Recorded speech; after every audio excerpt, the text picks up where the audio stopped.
नमस्कार।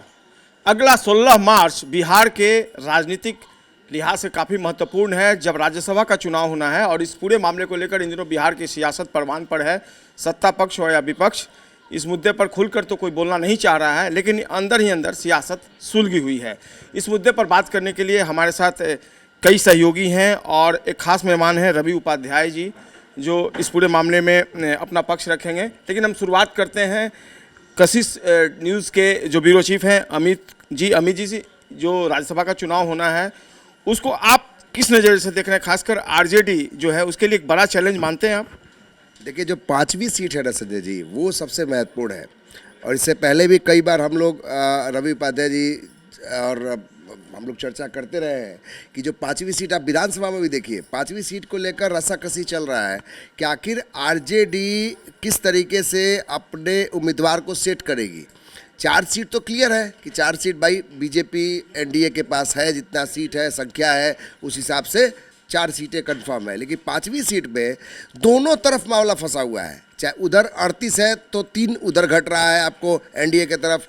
और आरजेडी के साथ बड़ा दिक्कत है कि जो एआईएमआईएम है, ढोल बजाकर जो चुनाव के पहले अपना समर्थन विलय करने की बात और समर्थन देने की बात कही थी, उस समय तेजस्वी यादव ने मुंह सिकोड़ दिया था। तो उस समय ओवैसी ने कहा था कि भाई जब आप हमको समर्थन नहीं देंगे तो हमको जब ज़रूरत पड़े, आप मेरी जब ज़रूरत पड़ेगी तो उस समय हम भी बताएंगे। वो अब समय आ गया है। यानी आरजेडी को अगर समर्थन चाहिए, बिना ओवैसी के समर्थन से 41 का आंकड़ा पूरा नहीं होगा। तो अब पूरा खेल जो है वो अब डिपेंड करता है कि ओवैसी किस पाले में जाते हैं। अगर आरजेडी में थोड़ा सा भी, अगर यहाँ देखिए जो आंकड़ा है 25 आरजेडी के पास है, 41 सीटें चाहिए, 25 आरजेडी के पास, पोजीशन 41 है। लेकिन 41 है तो उसमें 5 सीट तो ओवैसी कह संजय जी। अगर 5 सीटें अगर ओवैसी देंगे तब ना। वही तो मैं बोल रहा हूँ कि जो ढोल बजाकर जो चुनाव के पहले ओवैसी जी की पार्टी के जो प्रदेश अध्यक्ष गए थे, पेज फंसा हुआ है, पूरा पेज फंसा हुआ है। और देखिए जिस तरफ ओवैसी जाएंगे, हम ये कह रहे हैं कि वो भले बीजेपी को सपोर्ट नहीं करे, लेकिन अगर वो एक बड़ा हिडन एजेंडा उनका हो, अगर वहाँ कहीं इधर 3-5 हुआ तो फिर खत्म है बाजार। कैसे कि अगर आरजेडी वहाँ वोटिंग होता है तो उस केस में नुकसान केवल और केवल आरजेडी का होगा। ओवैसी बहुत बड़ा गेम प्लान कर सकते हैं, बहुत बड़ा गेम प्लान कर सकते हैं। प्रीतम जी, आप कांग्रेस बीट देखते हैं, अमित जी ने जो बातें कही, क्या कांग्रेस सपोर्ट करने के पूरे मूड में है आरजेडी को इस मसले पर? हाँ जी, बिल्कुल। आरजेडी का जो कदम होगा कांग्रेस उसके साथ बिल्कुल खड़ी रहेगी। लेकिन कांग्रेस की जो 6 विधायक है और उनका जो इतिहास रहा है बिहार में टूटने का, बंटने का और ऐन वक्त पे बिखरने का, तो उसको लेकर कांग्रेस में भी तैयारी हो रही है। हालांकि कांग्रेस के 6 विधायक हैं, उनके विधायक दल का चुनाव नहीं हो पाया है। लेकिन हमारे जो विधायकों से बातचीत होती है, सभी 6 विधायकों से बातचीत हुई है, उन लोगों का यही कहना है। आज भी हमने 2 विधायकों से बात की, उन लोगों का यही कहना है कि जो भी फैसला पार्टी नेतृत्व का होगा और महागठबंधन का होगा, हम लोग उसके साथ ही जाएंगे और पूरी तरीके से एकजुट होकर हम लोग वोट करेंगे। लेकिन बड़ा सवाल यही है कि जैसे कि हमारे वरिष्ठ सहयोगी अमित सिंह बता रहे थे कि आखिर महागठबंधन इसके लिए तैयारियां कब करेगा। 26 तारीख को विधिवत चुनाव की घोषणा हो जाएगी, 16 तारीख को उसके लिए वो वोटिंग अगर संभव हुआ तो उसके लिए वोटिंग होनी है। तो आखिर 5वां उम्मीदवार कौन होगा, तो पहले ये लोग अपना उम्मीदवार तो निकालें कि आखिर वो 5वां उम्मीदवार कौन है। और दूसरी सबसे बड़ी बात यह है कि जो इंडियन इंक्लूसिव पार्टी है आईपी गुप्ता की, और इसके अलावा बसपा के जो विधायक है सतीश सिंह यादव, इनको लेकर भी उहापोह की स्थिति कि आखिर इनका समर्थन किसको जाएगा। अगर मैं 2 मिनट का समय लूँगा, अगर महागठबंधन और एमआईएम, बीएसपी, अगर ये सब मिलकर अगर एक मत हुए तो 1 सीट तो इनकी तय है। और इसके साथ साथ अगर इन लोगों का एक उम्मीदवार जीतने में सफल होगा तो बिहार की राजनीति के भविष्य के लिए ये होगा कि एमआईएम और आरजेडी एक साथ आएंगे। हालांकि अभी इसकी संभावना थोड़ी कम लग रही है।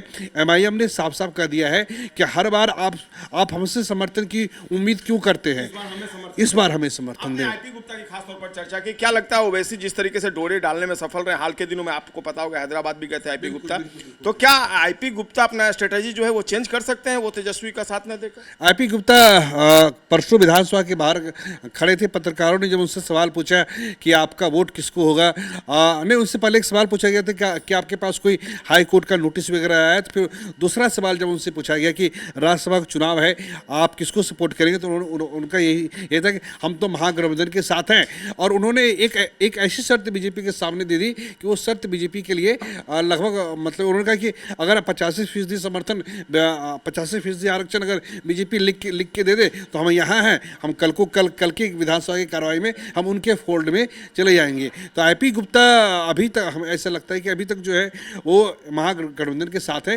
हालांकि उनकी भी अपनी मजबूरी है, इकलौते विधायक है और सत्ता में साथ रहने का एक अलग फायदा होता है, तो ये थोड़ा उसके लिए हमें इंतजार करना होगा। तुरुप का पत्ता जब खुलेगा तब उस समय बहुत कुछ क्लियर होगा। लेकिन हम बीजेपी का स्टैंड क्या होगा इस पूरे मसले पर एनडीए की तरफ से हम बात कर लेते हैं। वरिष्ठ सहयोगी राजीव जी हमारे साथ। राजीव जी, उपेंद्र कुशवाहा ने आज प्रेस कॉन्फ्रेंस किया और खासकर राज्यसभा चुनाव की जब चर्चा हुई तो उन्होंने कहा कि 5 सीट पर एनडीए की दावेदारी है और उन्होंने दावेदारी ही नहीं जताई, कहा कि 5 सीट जितना एनडीए के लिए तय है। कितना दम है इस दावे में? जी, दावे में दम है। अगर 5वीं सीट जीतनी है पांचों की पांचों, तो उनको 3 विधायक की जरूरत है। 41 के हिसाब से 3 विधायक कम पड़ रहे हैं। उसमें से एक आईपी गुप्ता नज़र आ रहे हैं, उसमें से एक बसपा के विधायक रामगढ़ से वो नज़र आ रहे हैं, 2 ये हो गए, एक उसको ज़रूरत है। एमआईएम ने जो बातें रख दी हैं, अब नहीं लगता है कि वहाँ आरजेडी के साथ बात बनने जा रही है। आईपी गुप्ता अभी एनडीए के संपर्क में पूरी तरह से हैं और रहेंगे। और रह गई बात कि रामगढ़ के जो विधायक बसपा के हैं वो भी संपर्क में है कि कब वो एनडीए में आ जाए, ऐसी स्थिति बनी हुई है। तो कुछ ही महीने हुए चुनाव के और नहीं तो आप बसपा का इतिहास भी देख लीजिए। बसपा से अभी जमा खान जो अभी वर्तमान में जदयू के नेता हो गए हैं, बसपा से जीते थे चैनपुर से, और महीना 2 महीना ही हुआ था कि वो जदयू में शामिल हो गए थे। तो बसपा का जनाधार है कुछ क्षेत्रों में, उसके आधार पर वो जीत तो जाते हैं, लेकिन उनको लॉन्ग टर्म राजनीति देखती नज़र आती है एनडीए में या फिर महागठबंधन। तो महागठबंधन की स्थिति बनी नहीं है, तो एनडीए में वो आने के लिए वो भी तैयार बैठे हैं। रह गई बात कि एक विधायक के लिए, तो एक विधायक के लिए एनडीए के लिए कोई बड़ी बात नहीं है। कहीं से भी एमआईएम के लोग ही टूट जाएंगे। अभी हमारे सहयोगी ने कांग्रेस की बात कही, तो कांग्रेस के विधायक टूटने में कितने देर लगते हैं, और वो स्थिति बनी हुई है। अभी तक कांग्रेस विधायक दल के नेता को लेकर कितना खींचतान चला, सब कुछ देख रहा है, सब कुछ ठीक नहीं चल रहा है। तो इसका फायदा तो एनडीए को मिलेगा। हाँ, बिखराव महागठबंधन में है। आरजेडी के सामने पशुपश की स्थिति है। एमआईएम ने शर्त रख दी है। महागठबंधन में एमआईएम नहीं है, चूंकि चुनाव से पहले एमआईएम चाहता था कि महागठबंधन में ले जाए, आपने लिया नहीं। पिछली बार उसके 4 विधायकों को तोड़ दिया 5 में, तो वो अपने शर्त पे कायम रहेगी। फायदा एनडीए को मिलने वाला आपको लगता है साफ तौर पर? क्रॉस वोटिंग, हाँ जी। एक बड़ी चीज़ क्या है, एक बड़ी चीज़ उसमें ये है संजय जी कि अगर आरजेडी ये टकटकी लगा के देख रही है कि वोटिंग हो ही ना, देखिए सब कुछ डिपेंड करता है बीजेपी पर। अगर बीजेपी 5वें सीट के लिए थोड़ा सा भी खेल करेगी तो खेल बिगाड़ देगी आरजेडी का। आरजेडी चाहती है, विपक्ष चाहता है कि निर्विरोध जो है वो चुना जाए। भाई कई बार ऐसे हुआ है कि 15 सीट ही रहा, सदस्य रहे, लेकिन निर्विरोध चुन लिया गया। भाई चलो भाई 5वां सीट जो है अब विपक्ष को दे दिया जाता है। लेकिन अगर बीजेपी वोटिंग कराती है तब पूरा खेल तय है। और वोटिंग कराएगी वो क्यों नहीं वोटिंग कराएगी? आप इस बात को समझिए कि बीजेपी क्यों नहीं चाहेगी। आप एक नहीं है महागठबंधन, आपके पास टोटल 42 विधायक हैं महागठबंधन के पास, तो 42 नहीं 42 हैं, 202 अब हाँ 41 है, तो 41 ही चाहिए। और उसमें भी आपके एमआईएम आपके साथ नहीं है। उसके अलावा आईपी गुप्ता को सर्वविदित हो चुका है कि वो जदयू के खेमे में जाने वाले हैं, कब जाएंगे कोई भरोसा नहीं है। बसपा वाले अभी इधर है ही। सवाल है कि यही राज्यसभा का ही मौका आएगा तो आईपी गुप्ता अपना स्टैंड क्लियर कर देंगे कि वो कहाँ जाने वाले हैं। नहीं, डील का खेल है ना। देखिए, एमआईएम चाहती है कि अगर राज्यसभा आप ले रहे हैं तो विधानसभा में विधान परिषद मुझे दीजिए। ये खेल है और ये खेल बिगड़ चुका है और एमआईएम ने पासा फेंक दिया है आरजेडी के खेमे में। आरजेडी बेइज्जत नहीं होना चाहेगी, क्योंकि पहले ही आरजेडी कमजोर है और वो चुनाव में नहीं जाना चाहते हैं। इसीलिए तेजस्वी से जब सवाल विधानसभा में हम लोग कर रहे थे तो वो चुप थे कि राज्यसभा के 5वें सीट के सवाल पर तेजस्वी इसलिए भी शांत है कि पूरी फजीहत होने वाली है। वोटिंग जो कह रहे हैं सहयोगी हमारे राजीव जी की, वोटिंग कराएगी बीजेपी। बीजेपी तो चाहती है खेल बिगाड़ना। भाई अब कैसे, आप अंक में नहीं है, आप संगठित नहीं है, तो फिर आपको मौका क्यों दिया जाएगा? तो जैसे ही ये वोटिंग होगा तो वहाँ पे सब लोग दिखाड़ हो जाएंगे कौन किसके पक्ष में है। और ओवैसी बड़ा गेम प्लान हम इसलिए कह रहे हैं कि भाई आप ढोल बजा के, हम इसलिए चर्चा कर रहे हैं चुनाव की कि उस समय ओवैसी पूरा दिल खोलकर तेजस्वी यादव के पास आए थे। संजय मैं एक बात करना चाहूँगा। देखिए, जिस तरीके से पिछले 10 सालों में देश की रणनीति बदली है, अब बीजेपी की नज़र ऐसे चुनावों पे बहुत अच्छी तरीके से रहती है और बीजेपी के पास ऐसी रणनीति होती है कि विपक्ष को तोड़ना उसके लिए आज की तारीख में कोई बड़ी चीज़ नहीं है। आपको याद होगा कि इसी राज्यसभा का चुनाव होने जा रहा था महाराष्ट्र में और ये 22 जून 2022 का दिन था, जहाँ तक मुझे अच्छी तरीके से याद है। और शिवसेना के विधायक वोटिंग के लिए आए और वोटिंग के बाद वो एकाएक फ्रेम से गायब हो गए। बाद में पता चला कि सारे विधायकों को वहाँ से सूरत पहुँचाया गया और फिर सूरत से गुवाहाटी। कांग्रेस जिस तरीके से यहाँ पे है, वो जिस तरीके से अपने विधायक दल का नेता नहीं चुन पाई है, तो कांग्रेस तो एक सबसे कमजोर कड़ी है इस महागठबंधन की। कांग्रेस के विधायकों को लग रहा है कि आखिर उसका यहाँ पे अगुवा कौन है। कांग्रेस जो खुद अभी तक अपने हार से निकल नहीं पाई है, तो पहली बीजेपी के लिए आदर्श स्थिति यह है कि कांग्रेस खुद से कमजोर है और दूसरी कि बीजेपी को ऐसे मौकों का बड़े ही शिद्दत से इंतजार रहता है कि उसके विधायकों को लगे कि अगर कुछ बिग डील हो जाए, ताकि देखिए स्थिति क्या है, जहाँ से कांग्रेस के विधायक चुन के आए हैं वो पूरे तरीके से भगवा लैंड है। फारबिसगंज मनोज विश्वास चुनाव जीत के आए हैं। बिल्कुल, हाँ जी। वरिष्ठ सहयोगी आशुतोष मिश्रा जी हैं, आपने सुनी अपने सहयोगियों की बातें, जिस तरीके से एनडीए जो है वो माइलेज लेने की स्थिति में, खासकर बीजेपी, तो क्या लगता है क्या स्ट्रेटेजी होगी एनडीए खासकर बीजेपी की? नहीं, देखिए, ओवरऑल हम बात करना चाहेंगे क्योंकि काफ़ी सारी चीज़ें क्लियर हो गई है। 26 फरवरी, अब मुझे लगता है 4-5 दिन बचे हुए हैं, उस दिन से नामांकन की प्रक्रिया शुरू हो जाएगी। चीज़ें वहाँ से क्लियर होनी शुरू होगी, तस्वीरें साफ होनी शुरू होगी कि नामांकन दाखिल कितने लोग कर रहे हैं और सबसे बड़ी बात कौन कौन लोग कर रहे हैं।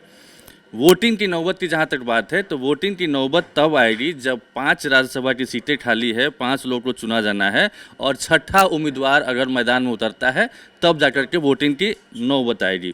और वैसे में जो सहयोगी लोग बता रहे थे कि वोटिंग की नौबत आएगी तो उसमें बीजेपी या एनडीए अपना प्रत्याशी जो 5वां होगा उसको जिताने में सफल रहेगी। लेकिन अगर 6 प्रत्याशी खड़े होते हैं तो फिर वोटिंग की नौबत आएगी, 5 खड़े होते हैं तब नहीं नौबत आएगी। तो क्या 4 जेडीयू की तरफ से 2, बीजेपी की तरफ से 2 और 1 महागठबंधन की तरफ से प्रत्याशी होता है, तब तो कहीं कुछ डिस्प्यूट वाली बात ही नहीं है। लेकिन अगर छठा प्रत्याशी उतरता है तो फिर वोटिंग होगी और उसमें 38। छठा प्रत्याशी किसकी तरफ से? महागठबंधन की तरफ से भी हो सकता है। जाहिर तौर पर अगर बीजेपी को करना होगा या आरडीओ करना होगा तो फिर एनडीए की तरफ से ही 5वां प्रत्याशी होगा और छठा प्रत्याशी महागठबंधन की तरफ से हो सकता है, तब जाकर के वोटिंग की नौबत आएगी। अब रही बात इसमें कि 16 मार्च को तो क्लियरिटी आ ही जाएगी, चूँकि 5 बजे तक मतदान होगा, उसके बाद वोटों की गिनती होगी। सबसे बड़ा सवाल ये है कि 5 वो कौन खुशकिस्मत हैं जो कि इस बार राज्यसभा में जा रहे हैं। नामों की बात आप कर रहे हैं? बिल्कुल जी। राज्यसभा में उपेंद्र कुशवाहा हैं जो कि बीजेपी कोटे से गए थे, तय मान रहे हैं, तो क्या वो रिपीट हो रहे हैं? कुछ भी तय नहीं होता है, खासतौर पर एनडीए में तो बिल्कुल कुछ भी तय नहीं होता है। और आखिरी वक्त में हमेशा से खासतौर पर बीजेपी सरप्राइज करती रही है, यहाँ तक कि हरिवंश सरप्राइज भी है इस बार, भाजपा की तरफ से सरप्राइज है। और जो अब ये पेच फंसने की बात हो रही है उपेंद्र कुशवाहा को लेकर के, उसी सरप्राइज के तहत है मामला जो फंस रहा है। अभी बताएंगे, हम लोग के सबसे वरिष्ठ रवि सर हैं, ये बताएंगे कि पेज फंस रही है तो सरप्राइज के चलते ही पेज फंसने जा रही है। हाँ, राजनीतिक विश्लेषक के तौर पर इनके पास इनके पिटारे में लेके बैठे हुए हैं, बहुत कुछ है। हम अपना समाप्त करके तब इनके पास जाएंगे, सारा सार समाप्त हो जाएगा। आरजेडी के पास खोने के लिए है, दोनों राज्यसभा जो हैं जो तत्कालिक निवर्तमान है वो नहीं जा रहे हैं, चीज़ें क्लियर हो गई है। एडी सिंह बीजेपी के पास पाने के लिए है, चूंकि 2 तो हैं ही, तीसरा भी बीजेपी अगर चाह लेगी तो तीसरा भी जिताने में सफल रहेगी और इतिहास भी इस बात की तस्दीक करता है। तो क्या उपेंद्र कुशवाहा जा रहे हैं? चूंकि उपेंद्र कुशवाहा को 2 साल के लिए ही बनाया गया था उस समय, और उनका टेन्योर खत्म हो रहा है। उस समय भी बिल्कुल उस समय भी अगर बीजेपी चाहती तो उनको उनका कार्यकाल यानी 6 साल का जो होता है उस समय भी भेज सकती थी, लेकिन क्यों भेजा गया ये भी सोचने वाली बात है कि उस समय जो परिस्थिति होगी उस मुताबिक बीजेपी डिसीजन लेगी। और आपको चर्चा ये भी चल रही है कि पवन सिंह के नाम की भी चर्चा चल रही है, क्लियर नहीं है और बीजेपी में अंतिम वक्त तक क्लियर भी नहीं होता है, लेकिन हाँ रेस में उनकी दावेदारी को नकारा नहीं जा सकता है। हरिवंश नारायण जी की जहाँ तक बात है, जो पिछले दिनों जो परिस्थितियाँ बनी है बिगड़ी है उसमें मुझे लगता है कि शायद वो रिपीट ना हो जेडीयू की तरफ से।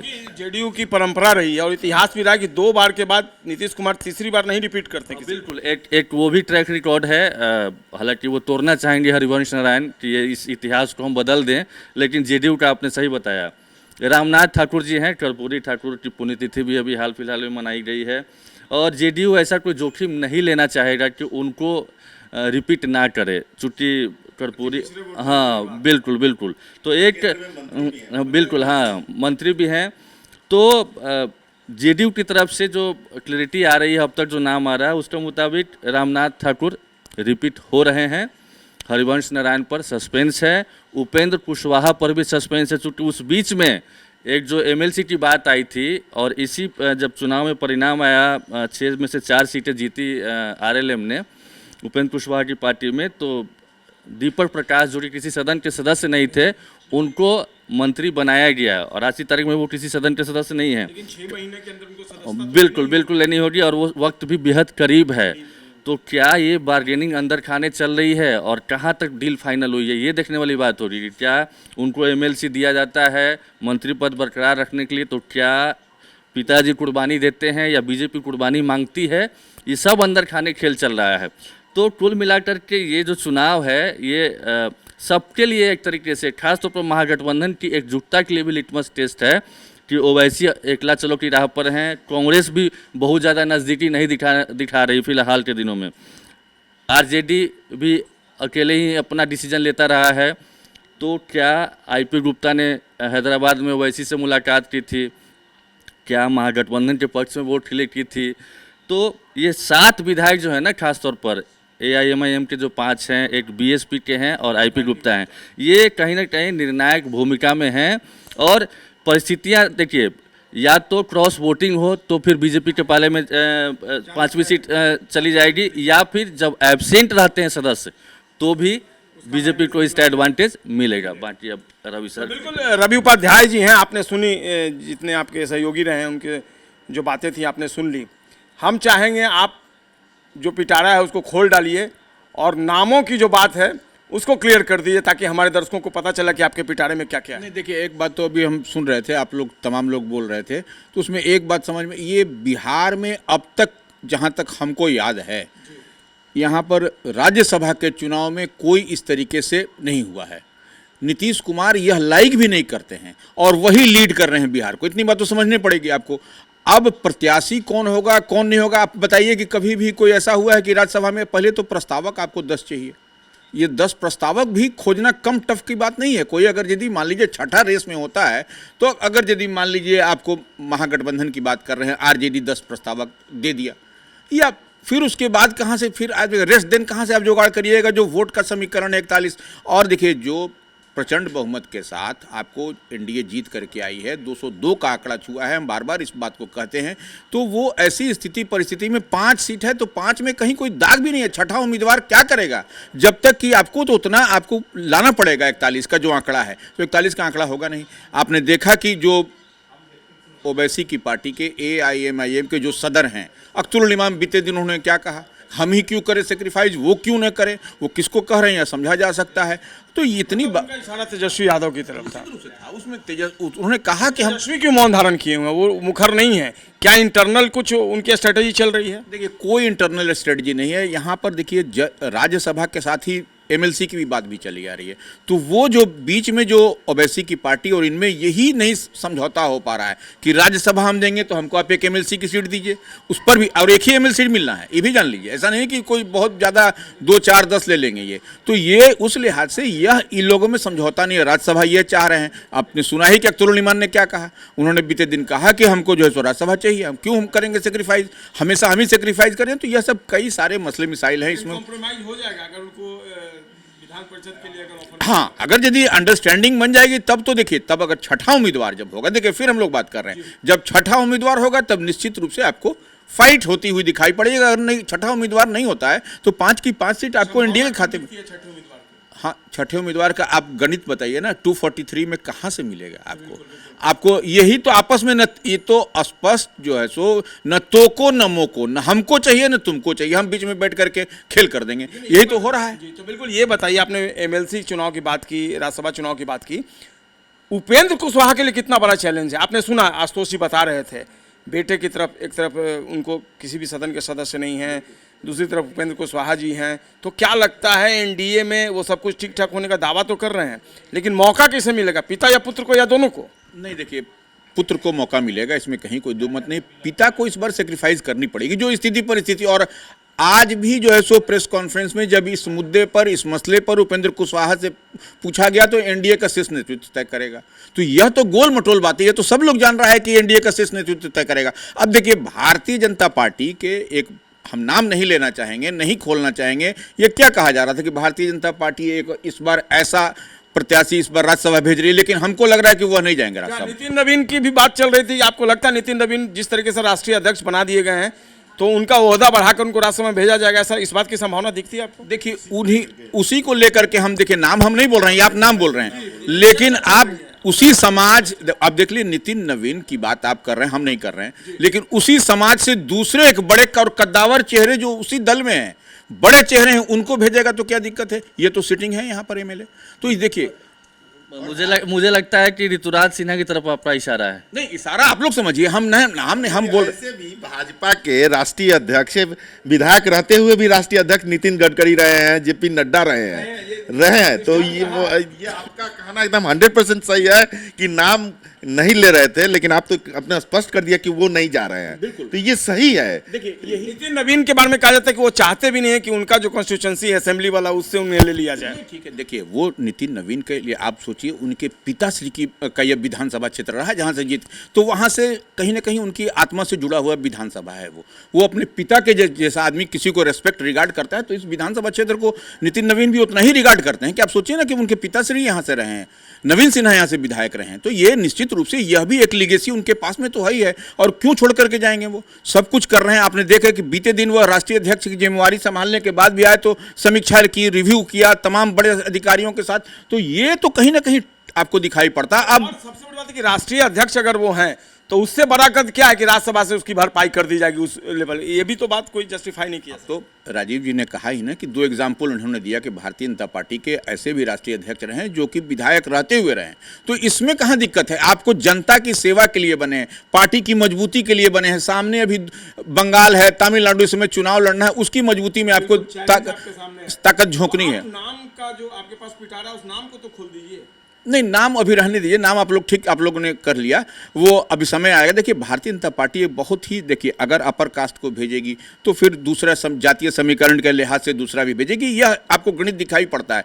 अब देखिए, लोक जनशक्ति पार्टी रामविलास में क्या कल तक एक मीडिया हाउस, बड़ा मीडिया हाउस चला रहा था कि रीना पासवान को भेजे।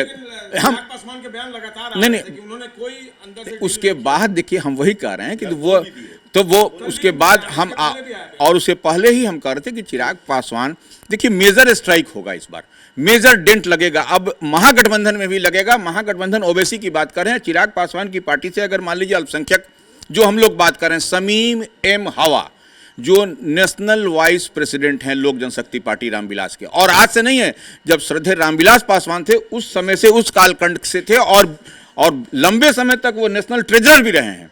वह महाराष्ट्र से आते हैं, बहुत पुराने लहे, तो उन पर बनाएगा तो वह कहाँ से? अब वैसे देखिए, यही तो राजनीति, तो यही खुलासा कर दिया ऐसा नाम। ये तो मैंने ये नाम है। ये पिटारे में बहुत कुछ है, आप नहीं खोलना चाहते उसको खोलिए। नहीं वही कह रहे हैं, तो वो आपको वो बनाएंगे तो उस पर जो है सो ओवैसी की पार्टी, जो बैरिस्टर ओवैसी की पार्टी AIMIM कहाँ से पलटेगी? उनको देना भी जरूरी मजबूरी हो जाएगा एकदम। देखिए टेक्निकली आप उसको देखिए ना, तो हर चीज आपको समझ में आएगा। तो ये लिहाज से आपको दिखाई पड़ रहा है, जितनी बात हम देखो समझ पा रहे हैं। एक चीज हिना साहब को भी अगर आगे कर दे, हिना साहब को भी आगे कर दे, अगर आरजेडी, अगर तेजस्वी, तो वहां भी ओवैसी वहां पे कॉम्प्रोमाइज कर लेंगे क्या सर? इसमें थोड़ी सी बात बन सकती है अगर हिना साहब को आगे किया जाए तो। विधान परिषद का सीट देना पड़ जाएगा। विधान परिषद का सीट MIM का जो शर्त है, डील तो चिराग पासवान के साथ भी होना है, ऐसा ही उपेंद्र कुशवाहा के साथ नहीं होगा। अगर चिराग पासवान को एक MLC नहीं मिलेगा तो वो भी उधर नहीं जाने वाले हैं। यानी डील देखिए, सीट देखिए, राज्यसभा ऐसा चुनाव है कि सिर्फ डील विधान परिषद और MLA और MLC या लोकसभा पे नहीं होता है। राज्यसभा का चुनाव का इतिहास उठा करके देख लीजिए आप। वो डील तो अंदर खाने होती है, और उस डील को रिवील करना भी ठीक बात नहीं है कि कैसे डील होती है। बीजेपी के पास आज की तारीख में डील करने के लिए इतने सारे ऑप्शंस हैं कि वो जो चाहे वो करा ले। हाँ, बहुत मिसाइल है, बहुत तोप के गोले हैं, परमाणु बम से लेकर सब कुछ है। खैर, हम ये जानना चाह रहे थे कि बीजेपी की चर्चा हो रही है कि 2 नहीं 3 बीजेपी के खाते में जा सकती है। हम लोग शायद भूल रहे हैं कि NDA में बिहार में लोजपा के पास 19 विधायकों की स्ट्रेंथ है, RLM के पास 4 विधायक हैं, उसके अलावा हम मांझी की पार्टी भी है, और मांझी की पार्टी हमेशा मुकर रही है, और जीतन राम मांझी हमेशा से बोलते रहे 5 विधायक मांझी की पार्टी है। तो क्या इन तीनों दलों से किसी एक को नहीं भेजा जा सकता है? ये भी तो बड़ी नहीं देखिए, एक बात, और क्या ये लोग तैयार हो जाएंगे बीजेपी अपने उपेंद्र कुशवाहा का टिकट काटते? नहीं देखिए, अभी रवि सर ने कहा कि उपेंद्र कुशवाहा के लिए आसान नहीं है इस बार का राह। तो अगर उपेंद्र कुशवाहा को सेक्रीफाई नहीं करना होगा तब वो अपने बेटे को बलिदान दे सकते हैं, लेकिन बेटे का बलिदान देना आसान नहीं है। इतना आसान भी नहीं है कि बेटे का अपना बलिदान दे सकते हैं, लेकिन बेटे का बलिदान देना उपेंद्र कुशवाहा के लिए आसान नहीं है। देखिए एक बात संजय जी एक बात समझ लीजिए, जो कांग्रेस के बीट भी आपके सहयोगी करते हैं, उन्होंने कहा कि कांग्रेस के जो 6 MLA हैं, हम उसमें थोड़ा सा हम कह देते हैं और थोड़ा सा उसको क्लियरिटी कर देते हैं। 6 में से 2 ऐसे विधायक हैं, जो ऐसे विधायक हैं कांग्रेस के जिनका पिछला रिकॉर्ड JDU के साथ रहा है। तो आप समझ लीजिए क्या है। अब हमको ज़्यादा मत बोलने के लिए मजबूर करिए, आप इतनी बात समझ लीजिए कि क्या कुछ होगा। सब लोग सब कुछ कर रहा, हम इतनी व्हीप भी तो नहीं वैलिड हो पाएगा उसी स्थिति में जो आप बोल रहे हैं। तो वो नहीं, हम देखिए, हम देखिए किसी के नाम की हम चर्चा नहीं कर रहे हैं, लेकिन इतनी बात मान लीजिए कि वो ऐसे हैं। तो आप समझ लीजिए कि खेल जब होगा, जब खेल की बात आप कर रहे हैं, तो खेल उस स्तर पर भी होगा। ये हमारे कहने का मतलब। बहरहाल राजनीति में कुछ भी निश्चित नहीं होता और कभी भी कुछ भी संभव है, देखना होगा। राज्यसभा जी, मुझे लगता है कि रवि सर के कुछ कहना चाह रहे हैं संकेत में। एक बार फाइनल हम लोग जिस्ट पे निकलते हैं कि आपकी तरफ से किसके नाम पर वीटो लगाया जाता है कि ये तो जा ही रहे हैं, बाकी पर सस्पेंस। हाँ, जेडीयू नहीं देखिए, अब जैसे JDU में मनीष वर्मा के नाम पर तो कोई संशय नहीं है। अब देखिए कई सारे नाम आप लोग AD सिंह की नाम कह रहे थे कि वो जो है सो है, प्रेमचंद गुप्ता है, वो भी RJD की बात हम लोग कर रहे हैं। तो AD सिंह क्यों नहीं जा सकते हैं? आप AD सिंह भी इधर से उधर क्यों नहीं हो सकते? यह जानने वाली बात है। होता है, हो रहा है। वही नहीं, हम हर तरीके से सक्षम, हर तरीके से सक्षम है, तो क्यों नहीं जा सकते हैं? देखिए सबसे बड़ी बात ये हमको समझ में आता है, तो राजनीति में तो इधर से उधर जाने में कोई देरी क्या लगता है? सब अपने प्रेमचंद गुप्ता झारखंड से चले जाएंगे, यह भी हो सकता है, ये इसमें भी कोई बड़ी बात नहीं है। हाँ, ये तो इस स्तर पर है, और AD सिंह को इधर सेट कर दिया जाएगा तो क्या दिक्कत है? वो देखिए कास्ट का इक्वेशन, हम तो शुरू में बताए, कास्ट का इक्वेशन बड़ा फैक्टर काम करता है। तो कास्ट के इक्वेशन पर कौन कहाँ जाएगा, इसको कौन कहाँ जाए। किंग महेंद्र को जब आप याद करिए, किंग महेंद्र जब बने थे तो किस तरीके से कैसे इधर सुधर आए थे, तो ये सामने दिखाई पड़ता है। हम कोई अतिशयोक्ति वाली में आपके अनुसार से मनीष वर्मा है, मनीष वर्मा है। दूसरा नाम जदी से नहीं, अब दूसरा नाम पर कंट्रोवर्सी हो जाएगा, हमको नहीं वहाँ अभी बोलने दीजिए। देखिए शीर्ष नेतृत्व को करने दीजिए। भाजपा की बात कर लेते हैं। भाजपा का थोड़ा सा, भाजपा के निश्चित रूप से राष्ट्रीय सचिव हैं, उनके नाम की चर्चा है। हम निश्चित रूप से बड़े नेता हैं और वो हर स्थिति में संकट मोचक की भूमिका में होते अभी हैं। असम के प्रभारी हैं वो, असम चुनाव में प्रभारी बनाए गए हैं। प्रभारी हैं और संकट मोचक की भूमिका में होते हैं। जब संकट होता है ऋतुराज सिन्हा को आप भारतीय जनता पार्टी का शीर्ष नेतृत्व उनको टेस्ट के लिए लगा देती है और वो सक्सेसफुल होते हैं। अब दूसरा नाम और मत खोलिए, बहुत सारा भी चलेगा। पवन सिंह में क्या? नहीं, पवन सिंह में देखिए, पवन सिंह में फिर जीत है। हम एक बात कह रहे हाँ, हैं, यही पवन सिंह में जीत है। पवन सिंह को आप एक तरफ आरके सिंह को साइड ट्रैक कर रहे हैं, जिसका चौंकाएगी भाजपा इस बार। हाँ निश्चित रूप से आरके सिंह को आप एक तरीके से साइड ट्रैक कर रहे हैं। बड़ा चेहरा जो देश के स्तर पर रहा है उसके, तो वो आप और पवन सिंह को बना दीजिएगा, फिर वही रिमोट वाला बात हो जाएगा जो उनका बंगाल में जब जिस तरीके। पवन सिंह को देखिए, आपको याद होगा कि भाजपा ने लोकसभा चुनाव से पहले पवन सिंह को उम्मीदवार बनाया था पश्चिम बंगाल से। पश्चिम बंगाल का चुनाव होना है तो इस बात को देखना पड़ेगा कि जिस पश्चिम बंगाल में मातृ अस्मिता पे चुनाव होता है और पवन सिंह ने जिस तरीके से गाने गाए हैं, जिस तरह की फुहरता उनके गानों में है, तो भाजपा ऐसा रिस्क लेगी, हमें मुश्किल लगता है। क्योंकि पश्चिम बंगाल के चुनाव मई में होने हैं भाई, और बिल्कुल पीक पे चुनाव चल रहा है। पवन सिंह के नाम पे थोड़ी तो दिक्कत है। बिल्कुल कई नाम हैं सभी के जेहन में, लेकिन अभी पिटारा खोलना जो है वो समयोचित नहीं दिखता है। देखना होगा आने वाले दिनों में राज्यसभा चुनाव को लेकर सियासत क्या रुख लेती है। लेकिन निश्चित तौर पर जिस तरीके से दिन प्रतिदिन इस मामले में डेवलपमेंट होता हुआ दिख रहा है वो काफ़ी दिलचस्प है। और समय आने दीजिए, 22 फरवरी के बाद जब 16 फरवरी का वक्त आएगा तो निश्चित तौर पर उस दिन सारी स्थिति जो है वो स्पष्ट हो जाएगी कि राज्यसभा चुनाव में बिहार से कौन कौन से लोग जाते हैं। अभी के लिए बस इतना ही, तब तक के लिए नमस्कार।